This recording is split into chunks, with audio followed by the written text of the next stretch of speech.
band sounds good this morning. They are on today, man. Awesome. Yeah, I love that. Yeah. Good. It does kind of, I do hark back to that music, man. I love that music. I love 70s music. Yeah, we came from a great musical generation. We did. Nothing so, better. So, man, Wait. I come bearing gifts. Okay. I come bearing gifts. So, we talk about life-changing things, waves, chapters in our lives, stuff that's going on. My youngest son graduated. Congratulations. From college last week. Nice. And, very nice. You know, you and I are at that phase where we kind of look back on our lives like, what is this all about? Sometimes you get so busy with things and you don't appreciate these big chapters. But stuff happens and you kind of go, wow, that was an accomplishment. Mm-hmm. You know, and so to have 8 kids graduate college. You've had 8 kids graduate college? Well, I laugh because 7 graduated college, and one of them, Lewis, who has special needs, graduated clown college, which was a one-day little thing that he got to go to, and I count that. Absolutely. That's college. Absolutely. In fact, college today is kind of clown college. I was going to say, man, he might be the smartest one in the group knowing that. And blending this together, my daughter went to, she's been in South Africa a handful of times. Wow. And she works at this, she's in vet school right now, but she's been at this reserve where they work on cheetahs, they work on all sorts of animals that have been poached or trapped or injured in some capacity, and they've got all typically sorts by of, some human intervention, some ridiculous shit like that. Usually. And she has taught me a lot about, you know, what it means to really understand how these rare animals work and live in the whole ecosystem of our lives. But one thing that struck me when I was there visiting, I'm getting to a point, trust me. But you went to South Africa? Yeah. Oh, so good went for there you. and how all the people there that worked at this place,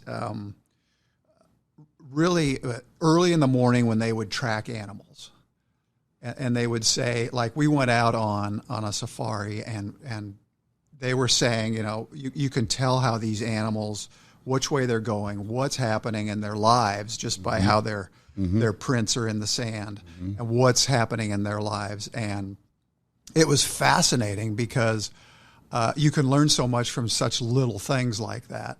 And one of the guys said, and I've got something that I'm going to share with you, but one of them said, you know, I don't know where we're going when we're following these animals, but I know exactly how to get there.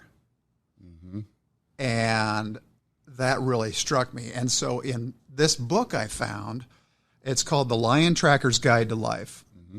It's an awesome book. It's an actual book. This is an actual book. And this guy, Boyd Verity, is from South Africa, and his whole life has been tracking lions. Did you have an opportunity to meet him? No, he's about 200 miles north of where my daughter had been. But in this, drawing it full circle, is all of these things that relate to your life, our life, you know, things that are important in your life, and how you kind of wonder, how did I get here?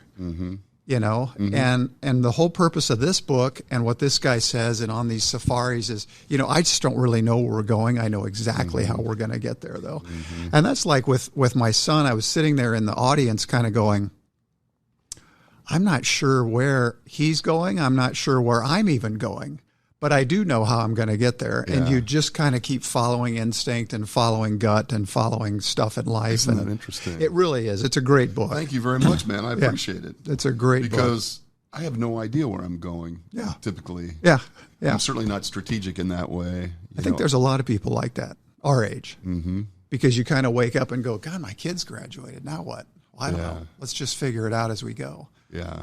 And we're kind of following some tracks, but not really. Do you and your wife have a plan? I mean, that's an interesting subject. Do you have a? Are you really just don't following the waves of life, so to speak, or the whatever? Waves? Yeah, following the waves. That's kind of what we're children. doing. I mean, with 8 children, 9 children, 8 kids and 8 grandkids. Yeah, so we're just kind of going. Sometimes you get so busy, and then you lift your head up and go, "What happened?" And we don't take time to enjoy those little moments and reflect like, this is a big accomplishment, and life is pretty good. Yeah, it is good, man. You know, it is interesting. And in a second, that can be taken away from you. And so just to kind of enjoy the journey and the path is something that I struggle with, but yet there's these little waves, as you call them, where you kind of just say, wow, this is actually meaningful. This is really important. Yeah. Yeah. And sometimes they are hidden, they're subtle, but those important things, if you are paying attention, I think they're really significant. But you have to be listening. You have to be paying attention. You can't be so caught up in the noise that you miss those things. And the next event. Right. And the next thing. And what's next. And what's next. And what's next. Don't forsake or miss what's happening now in anticipation of the next thing. Right. That's a great point, man. So what I wanted to ask you about today was, I mean, as we are aging, which I think is an accurate description, we are aging. I'm not going to say we're old. We're aging. You know, in our own minds, we're not old, I don't think, but we're aging, undoubtedly. What have been some of the highs and lows of the aging process for you? I mean, you know, like much of what you've just described, I think, is really a high, being able to find a little bit of calm in the moment to enjoy those subtle it's been kids the whole time, and yet kids, just milestones with your kids, with my spouse, and just you know how a lot of it is more highs definitely than lows, and maybe our brains are just wired that way, where we just eliminate the lows, you know, and you focus a little bit more on God. Remember that.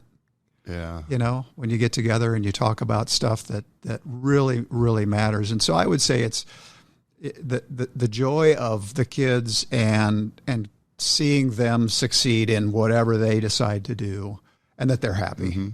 That's been the greatest That's part been of the absolute growing greatest, old, being able to see that. Absolutely. That's and cool, to then to not just say, hey, I had something to do with that.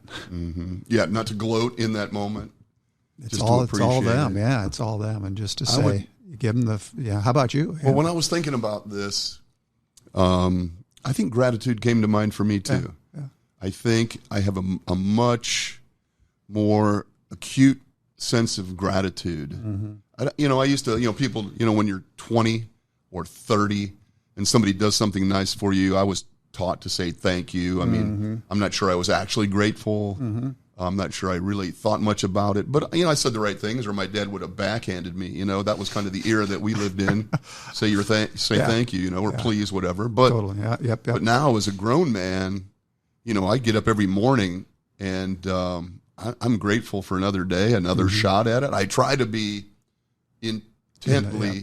intentionally grateful. Yeah. Because it's a gift, man. It is. It really is. Having good health and being able to just enjoy the day versus saying, God, what's this year going to bring? And what's this next decade going to bring? And no doubt. And how am I going to get there? And just realizing you put one foot in front of the other. It's kind of a sense of inner, not calm, maybe a little bit. Like you were saying, the lows aren't quite so low. Right. I mean, there are certainly catastrophic events, issues. I mean, you and I were just talking about, we had horrible tornadoes in this Omaha metropolitan area last weekend, and a lot of people have suffered a lot of horrible damage and loss and things like that. There was not a significant loss of life, fortunately, but a lot of people lost a lot of stuff, man. It's devastating. And it happened so fast. But it was incredibly fast. But I'm sure those people, and I shouldn't speak for them, I shouldn't say that, but you can look at the loss of a house, and you're heartbroken, all of those belongings gone. But as long as your family's safe and intact, I'm sure there is a moment of gratitude there, even under those circumstances. Yeah. Yeah, a good friend of mine on my hockey team, he lost his house. And so Jane and I and my daughter, Ashley, we went out there and we were thinking, okay, well, there's probably just some glass damage and stuff like that. It was shocking. Yeah, and the whole neighborhood. But neighborhood was just just flattened, and there was just stuff everywhere. And walking up his driveway, there was a hockey skate covered in mud, about 500 yards from his house. Yeah. And I was You knew it was his, and I right? said, this is his. Yeah, we couldn't figure out, is this his or this his? Because there were no addresses or anything. Yeah. But he had such a great outlook. He's like, hey, we're safe, you know. Yeah, good for him. This stuff's replaceable. Yeah. There is I have a son that studies Greek and Latin, and so I have a bunch of these. Was that my major? Yeah, I think that's what we studied at Westside. Yeah. Yeah, I still speak Greek and Latin all the time, but usually in my sleep or after too many cocktails or something. But I have a shirt that says Amor Fati, and it is Latin for love your fate. Huh. And it kind of, the Stoics, those guys, the Marcus Aurelius and those cats these Stoics were, good or bad, this is your life, your fate. You need to embrace it. Yeah. And there will be good and there will be bad, obviously. Don't just dwell on the bad, you know. Exactly. Take it in stride to the extent that you are able. And so I really like that approach. Yeah. I'm grateful for all the good, and I will deal with the bad. Yeah, exactly. That's kind of how my wife and I are approaching things at this point. Yeah, that's the key, and just being grateful and thankful, and going out of your way to be nice to people. Mm-hmm. Yeah, I mean, that's sort of it, and that's harder. I understand, and maybe it's a different age and all of this, but on the other side of the coin. I was at Hy-Vee the other day, grocery store, and this lady behind me goes, hey, I like your shoes. Really? And I just kind of went, oh, well, thanks a lot. Yeah. And that's nice. And I said, I did. I said, that's nice. And she goes, where'd you get them? And of course I didn't know. And she said, my husband's birthday's coming up and I wanted to, yeah. And so you start this weird conversation that, I'm a little uncomfortable, but like, that was very nice. And then she was nice and, have a great day and see you later. And, you kind of lift your head up a little bit like, people are, I think, nice. I think they want to be. Yeah. I think most people want to be nice. Yeah. It's difficult sometimes. It is. But, I think so the highs and lows, I look back and there's plenty of lows, but it's also, boy, a multiplier effect of the highs. Mm-hmm. And I think as I get older, I just begin to erase those lows. Mm-hmm. It's like, what good is it? You kind of modulate those a little better. Yeah. I mean, I was talking to a friend of mine the other day and he's like, my dad was he was really a bad guy and this and that. And I just thought, you're 66 years old. I mean, at what point do you just kind of let that go? Right. Okay, I get it. But I mean, look in the mirror and are you healthy? Yeah. Right. And is your family okay? And right. The sun's out today. And in all likelihood, there was a reason if his father was in fact kind of a dick. I mean, there's probably a reason for that. Yeah. There's context behind all of that. My dad was kind of a strict guy, tough dude, and it was sometimes difficult. Yeah. But I think of the context of his life, and you can explain it. It's not something that I don't think we choose to be that way necessarily. We just allow it just shapes us. It does, And you can either decide, I suppose, I'm going to be like that or I'm not going to be like that. Yeah. But that's... Well, let me ask you this question, man. What about aging, if there are any things that have been challenging for you or difficult? It doesn't have to just necessarily be physical or emotional. Are there aspects of growing old that have been difficult for you? Nothing really. I mean, just knock on wood. I'm enjoying growing older. Damn you! Nothing. There's the little things. There's occasionally I'll jump on a Zoom call and I'll see myself and just go, "Good grief, who is that?" But you look young. But you just kind of go, "Wow," I'm older, but that's the way it is. I enjoy it though. You don't have wrinkles. You got all your hair. You're in good shape. Excuse my language. And I promised I was going to stop swearing. It's one of my to-do. I was on my to-do list tomorrow. It's not you. I'll start tomorrow. It's not you, though. But I hate you. Yeah. No. You're at your goal weight, for God's sakes. Who does that? Well, but the other thing is it takes a ton of work. And it does. And yes. And so I don't know. I'm enjoying it because I feel great. Good for you. I enjoy the challenges, but I do realize it takes a lot more work. It does. Yeah. And so I'm grateful for consistent work, right? I mean, you cannot stop. Yeah. If you get off of your routine, even for a day or two, it really sets you back. Yeah, it does. So it you has feel to be lousy. consistent. You feel crummy. I've noticed that there's little things that you start to forget, and I wonder, it just starts to nag at you like, uh-oh. Is it started? Am I slipping? Is this it? I've got platformation. And you stand there in front of the fridge and go, what am I doing here? And so you wonder, those That's types of interesting. things. Because then I just go down the rabbit hole like, Absolutely. oh my God, early dementia. Oh, no. Do I have it? Right, okay. But, are there supplements I can take? What should I be doing? But I do the same thing. I feel good, and I'm just super super fortunate. So I'm enjoying it because I think our kids have just. I've been in that zone of like I'm a parent, and all of a sudden they're all gone, and you realize, okay, wow, that was a pretty interesting 30 years. Right. I feel like I'm still in those that 30. if you choose to have it. Yeah, and you don't just cave. And so, I think there's too much on, oh, you're old. Well, what do you and your wife do to fight back against that empty nester syndrome? I mean, what do you guys, do you have your own routines now? I mean, you're obviously really busy with children and grandchildren. There's a lot of that to be involved in.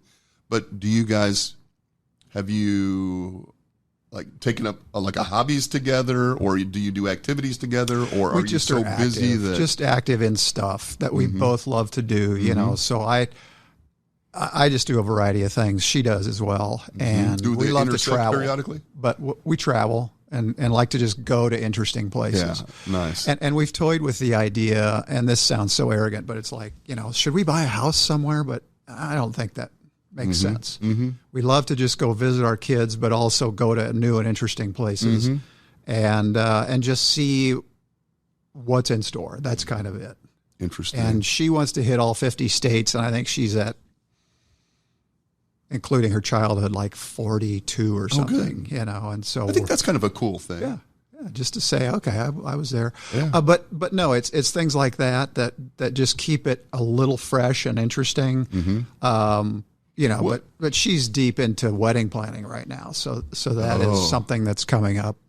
You have some weddings on the horizon? Yeah, we got Memorial Day, and then my daughter's having a baby in August, and then there's just these little waves. Oh yeah, they just keep coming and going, and I don't see any end in sight. No, I would think not. You are in. I mean, it was kind of like when all of your kids were graduating, and then they all marry, and they're all having children, and so you're in. This is going to be going on for quite a long time. I think so, yeah. And so I'm grateful for that because it's little pockets of joy. Absolutely. Versus when you're, as you know, as a parent, it's like every day, like, God, they forgot their lunch, those types of things. Right.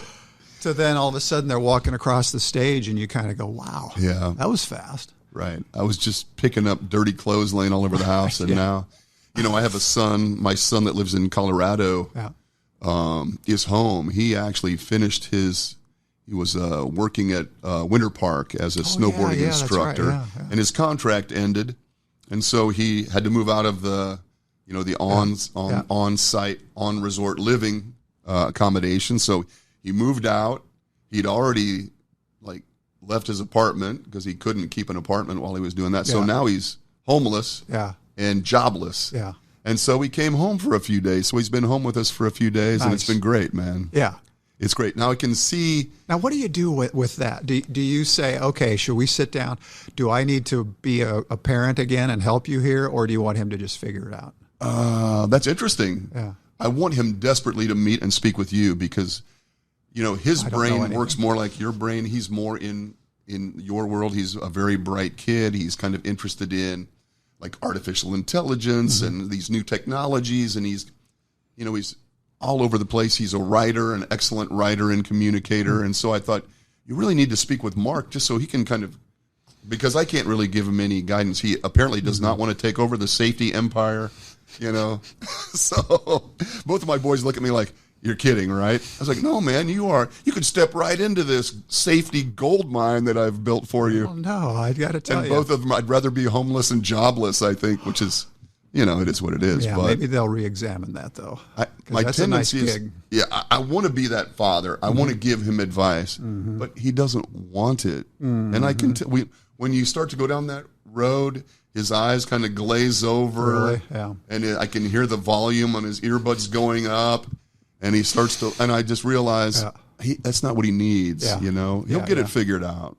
He'll get. I'm confident that he'll figure it out. That's probably the thing. Like my parents, I remember in college, I was just such a screw off, and then it was senior year, first semester, and I was kind of like, dang, this party ends pretty soon.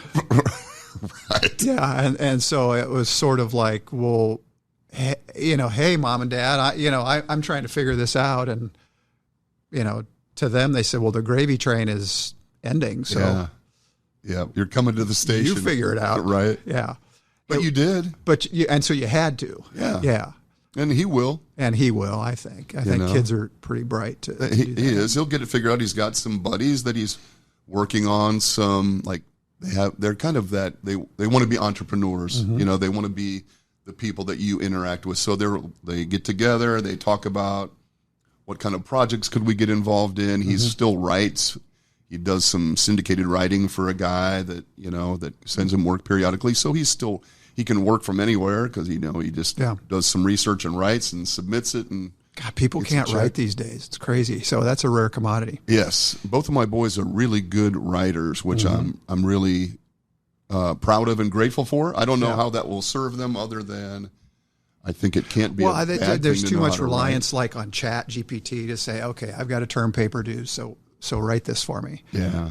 I think a lot gets lost, I mean, I can understand utilizing that tool to say, here's what I wrote. Now, maybe clean it up for me or change the grammatical errors or what have you, but what I see happening, and it's just too obvious, is so much of this is being done by AI that the thought process doesn't go in. So when you challenge somebody on it, like, well, what does this mean? I don't get it.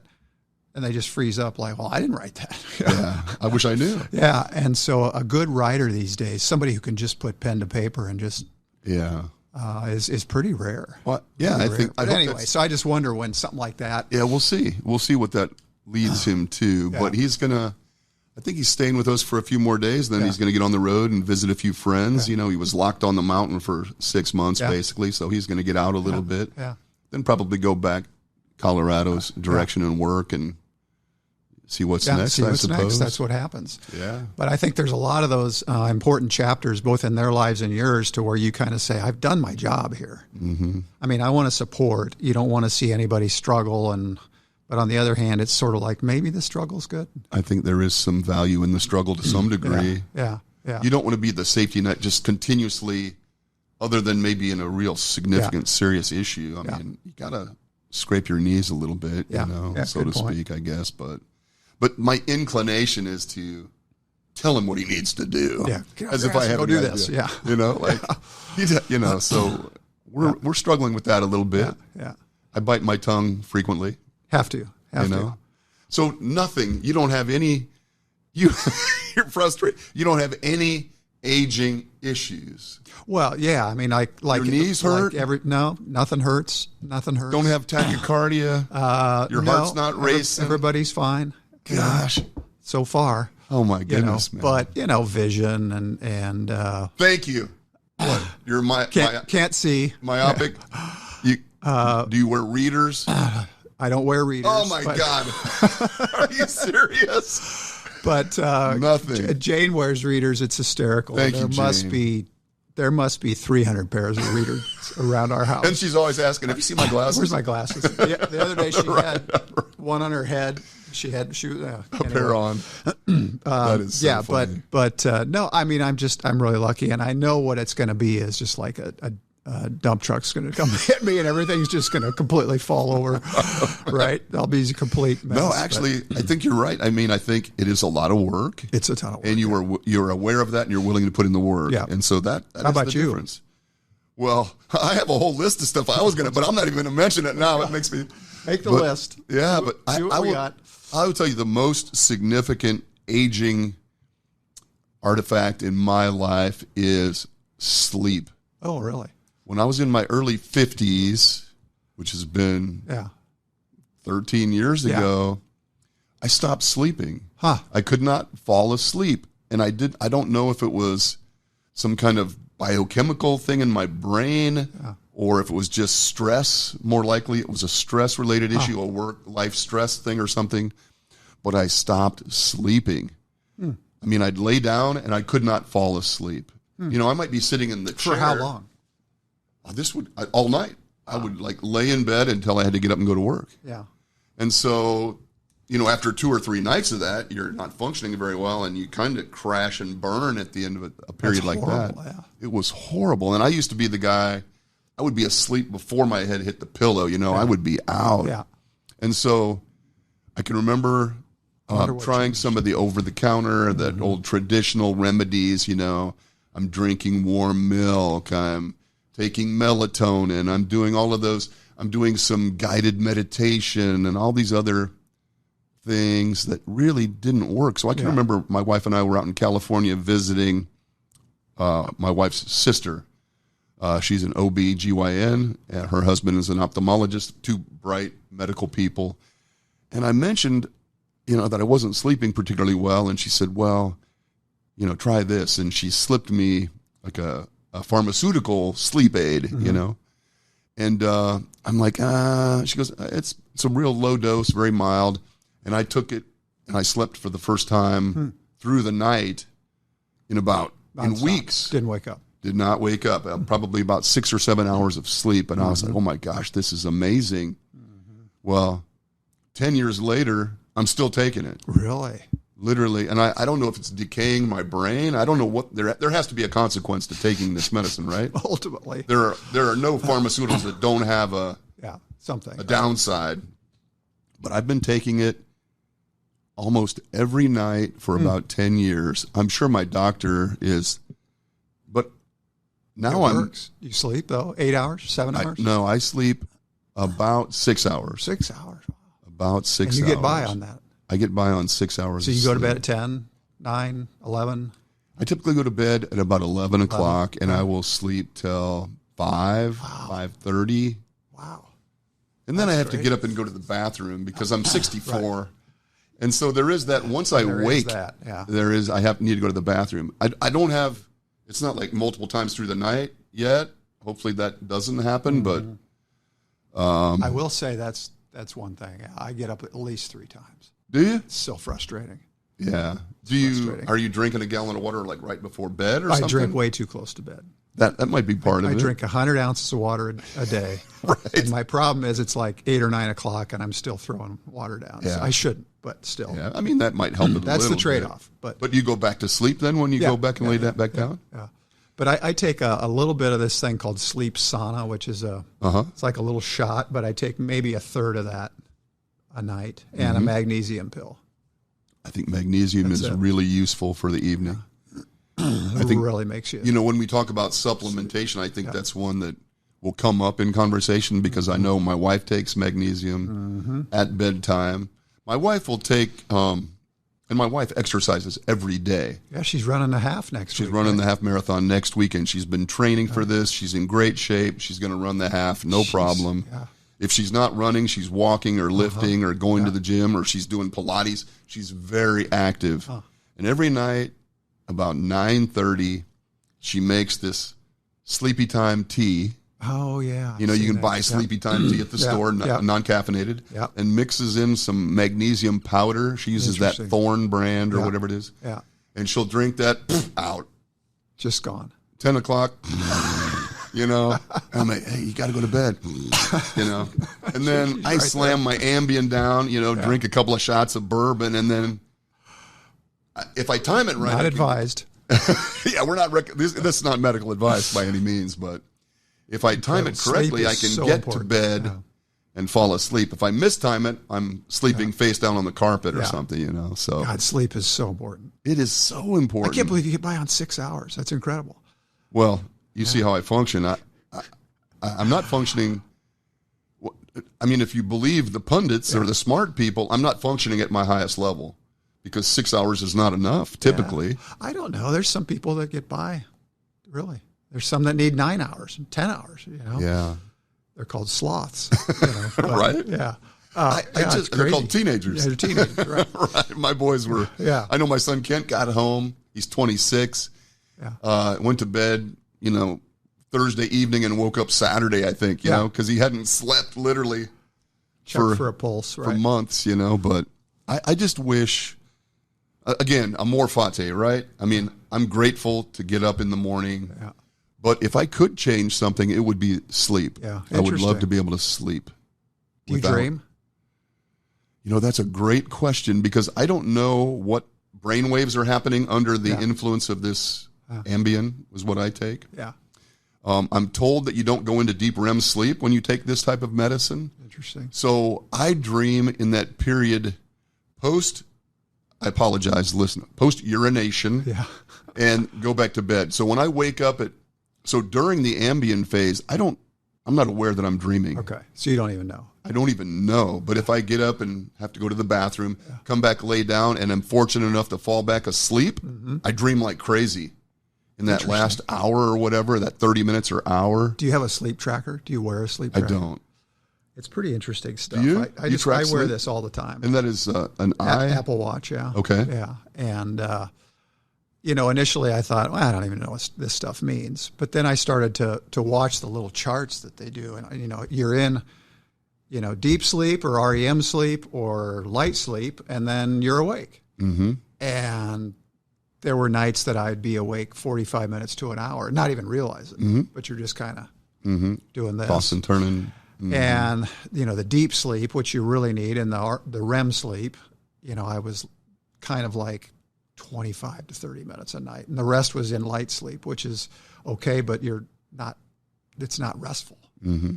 And it's not like you can practice being good at this stuff, but you just start tracking it over time and then realizing, looking back, well, what did I eat or what did I do or what have I been doing? And is it caffeine or alcohol or stress? So have you made adjustments based on that? And just on nutrition only, you know. I don't drink, but it's kind of like no alcohol.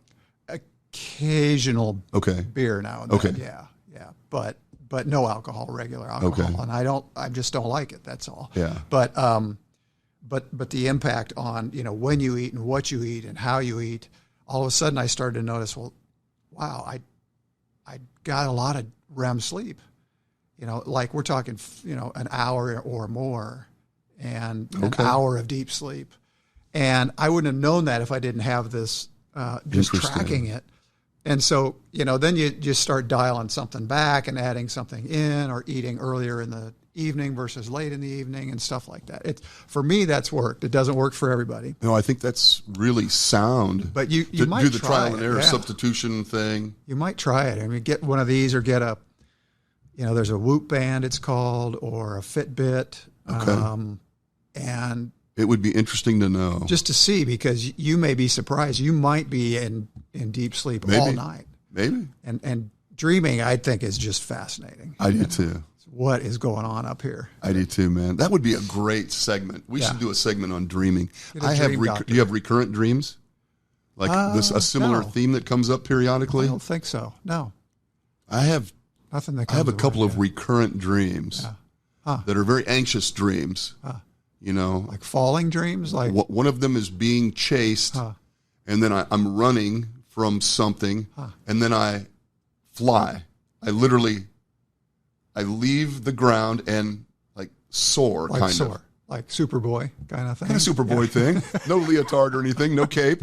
But I can feel myself like being pursued. I'm scared, I'm anxious, and I run and I kind of like leap and I like get air, you know. I'm kind of soaring a little bit. I can feel myself like losing altitude and coming back down, and I get scared, and then I can get, you know. Do you fall? You don't hit anything, do you? I don't. There's something about that, and I know there's people smarter than us that know. What do we know? But it's like, you know, when you're falling in a dream, but you don't ever hit anything. Mm-hmm.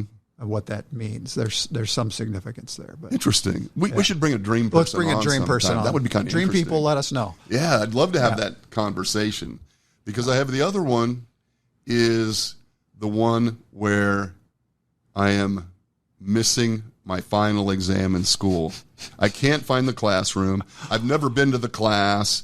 I'm missing the exam, and this is like a real dream, because this is a reality check, I think, And you have that dream over and over? I still have it. That's crazy. And I mentioned that to my father-in-law one time. My father-in-law was an orthopedic surgeon. Yeah. Real bright guy. And he had the same dream. Huh. A very similar dream, I should say, where he was late to the test, couldn't find the classroom or whatever, and panicked, I don't have happy dreams like, oh, there's flowers and I'm running crazy. through. I have wonder what panic that means. dreams. Panic dreams, yeah. Weird. See, mine are like I'm in line at the bank, and behind me is a great white shark. That can't happen. Just standing there. I could certainly fly or something, but around. I'm like, oh. Are you serious? Oh yeah, it's just weird. Can't draw any significance to it, but my guess is somebody can. Yeah. Oh, I'm sure somebody could. Yeah. But yeah. So sleep, been interrupted by sleep, having a good night's sleep, just trying to sleep draw is an interesting thing, man. parallels. It's so critical. Yeah, and I'm just trying to, we always talk about this. Let's live this last lap as healthy as we can. And it really should start with gratitude. Yeah. And sleep. Yeah. Probably those two things are really important. Before we, what kind of things have you learned from your own personal sleep study that benefit your sleep? Well, I need to cut those fluids out before bed. Save that last 20 ounces for the morning. It truly is the nutrition. Like so eating, do you stop eating at a certain time? Yeah, just try. I try not to eat past 9 o'clock, and sometimes just 8. Okay. And then I don't break that fast until usually 9 or 10 the next day. Mm-hmm. So that has an impact on the window that you eat. Right. For me, that's worked. Just no junk, no processed food at all. As well. Not just before bed, but even at any time during the day. And then just caffeine. Get off your phone. No, caffeine first thing in the morning, and that's it. That's it. I did notice, like this week, I had a cup of coffee at 2 o'clock, and I don't know what the shelf life is on that, but it's, what do they call it, half-life? Mm-hmm. Yeah. What the half-life is, but man, it was still in my system. It affected you? All over the place. So yeah, just try and it's pretty simple. Just follow that, but also try not to be on my phone. Try not to be on the computer. After a certain period of time. Just do you wear those blue light blocking? I don't. I've lenses never tried or anything. Have you tried that? I have some. I have never. My son wears them all the time. Really? My son has them. The one that's home right now. Yeah. And he will be on his computer in the evening or something, but he'll be wearing those blue light blocking lenses. I know that that's a huge problem with sleep. Probably with, I was talking to my son, Kent. I think during high school, the kid didn't sleep at all. He was like a vampire. He was up at night all the time. And then he would be really difficult to get him up in the morning to get him off to high school or something. But he would be up late, and his sleep patterns were really bad. That screws you up. And he's been working on that as a young man, trying to get that adjusted so that it's realistic. Try and shift it back to. But I think a lot of people that are, screen time, phone time, laptops. I mean, I know kids don't watch TV like grown-ups do, but they're on a screen. They're on a screen constantly. And I think that really affects your sleep a lot more than people realize. There's just no doubt. And it's just not healthy. Mm-hmm. You go out to any restaurant and you look around and all the kids are on their phones and you just kind of go, God, where's conversation No going? family having conversations. No. And the parents are on their phone. That's the most frustrating part. But I think that has an impact. I really, for me, it's just like if I'm, because then your brain's working like, oh my God, I got to answer this. I got to do this. I got to do that. And just like, hey, give yourself a break. So you consciously shut that down at a certain time? Just shut it off and just, you know and then why? What do you do in that last hour before bed? I like to read. I read novels and stuff, just fun stuff, Kind of low light. Yeah. Turn off a lot of the lights in the house and just with a reading light or something. Just like to read, and I just find I just go, there's times I'm like 2 sentences on the book, and And that has to do probably more with just, your brain kind of going, okay, enough. Yeah. We're ready. Like, we have a joke in our house. I just say, you know what? I've reached my word count for the day. Right. I'm just not going to talk anymore. Right. I'm done. I'm just done. I think that's smart, man. Yeah. Just shut it down. Just see ya. So I don't know. I mean, it works for some people, and other people, they just are like, this is how I relax. Right. Okay. Cool. Well, this friend of mine that was visiting, he's 2 years younger than me. I think we established. And I asked him, "Do you sleep well, man?" And he goes, "Put my head down, I'm out." I'm like, "Gosh darn it!" Yeah. How do you do that? Because he was on his phone quite a bit in the evening. You know, when we were kind of relaxing at the end of the day, he'd be checking emails or whatever. Goes right to sleep. Yeah, that really annoys me. I admire that. I just that isn't me. I wish it could be. And so there is some prep involved. There is some prep, and I think to your question of just with aging, that's become harder. Mm-hmm. And it's most like definitely. You either accept it or you say, okay, hold on, I accept it, but I'm also going to try and do something about it. Right. And I know you're pulling me that way. Mother Nature or aging, but I'm going to just kind of say, hey, look, there's a few things I can possibly do to slow this down. I love that. Yeah, I want to do it. Well, I like your experimentation. I think that's what everybody needs to take away from this is, on the positive side, man. You experiment all the time, too. I experiment all the time, but I've really become frustrated with the sleep thing. Yeah. I experimented in the beginning with fairly conventional approaches. I didn't get a lot of, but I feel trapped by this addiction to these sleep. I don't want that for the rest of my life. And maybe, I wondered if you stopped them, it'd be like. Maybe when I'm done working and I don't have that work stuff floating around in my head, maybe that was always a difficulty, shutting my brain off, getting it to relax. Yeah. But maybe not. I don't know. I don't either. And there's so many factors that go into it. I mean, like one of my kids, he works at Google, and so he analyzes absolutely every single angle you can possibly. And he's like, I need a new mattress. I'm not sleeping well. So he blames the mattress. Right. There could be 1,700 other factors, but it's like, it's the mattress's fault. I need a mattress. And so the research that he put into I mean, there's so many kinds, but they're like the temperature controlled ones where the elevation comes up a little bit and he's got all the data. And did he settle on a mattress? Yeah, he did. It's the sleep. It's one of the Sleep Number babies. Sleep Number, yeah. And it's got the cold, warm. Right. It's a $20,000 mattress. Yeah, and he shows all this to me, and I show it to Jane. And I was like, you know what? Maybe we need these. And she goes, it's a mattress. Just dial it down. Yeah. Just, it's a mattress. Someone has to remain rational in all of this. Right? Your ancestors slept in caves. On dirt. Yeah. So get over it. No doubt, man. Yeah. But they lived to be 26. So, maybe a mattress is okay. Get the woman a new mattress for goodness sakes. But I don't know where I'm going. I know exactly how I'm going to get there. Yeah, man. So that's the path. I appreciate that. Yeah. It's good. All right. Thank you for the book. You're welcome. I'm going to read it. It's a good read. Weekend. It's a short read. It's fascinating. I appreciate it. No, I think it's edge of your seat kind of stuff that he ties back to life. It looks awesome. Yeah. I love those kind of things. Right, Thank Fletch. you, man. Got plans for the weekend? Just doing. Yep. One foot in front of the other. Family stuff. That's right. Staying on the rails. Getting the wedding stuff done. Holy smokes. Very good. Keep it on the rails. Yeah. Is this a daughter getting married? Daughter's getting married. So this is your show. Oh, yeah. And everybody's going to judge you based on this wedding. It's a production. It's a production. It is, man. Yeah. Florist is like, I'm just going to add a 0 to these. Uh-huh. Yeah. Oh, you've got the decimal in the wrong place here. Oh, God. Of course I do. And you just grin and bear it. Just go, I'm so happy to write this check to you. I can't. Yeah. And these flowers will last 6 hours. I'm just so happy. It's all you can do, man. And smile while you're doing it. Yeah. Because at the end of the day, it's like, it's her day, and it's not mine. I'm the bank account. Right. It's her day. That's okay, man. And that's what we signed up for. And you look over and she's just beaming and happy, and you realize, here's another chapter. I'm turning the page. Right. I don't know where she's going, but you know, this is going to put her. You have an idea path. how she's going to get there. Yeah, exactly. And if she does what you've been doing, she'll get there. I hope so. She follows. Cool, man. All right, folks. Have a great weekend. Send us. Thanks, everybody. Yeah, we're looking for some dream analysts, dream some people, sleep people, maybe some experts on any of these subjects that we have no idea what we're doing. Let us know. Appreciate it. All right, man. Have a great weekend, everybody. Right. And we will talk to you next week. Later.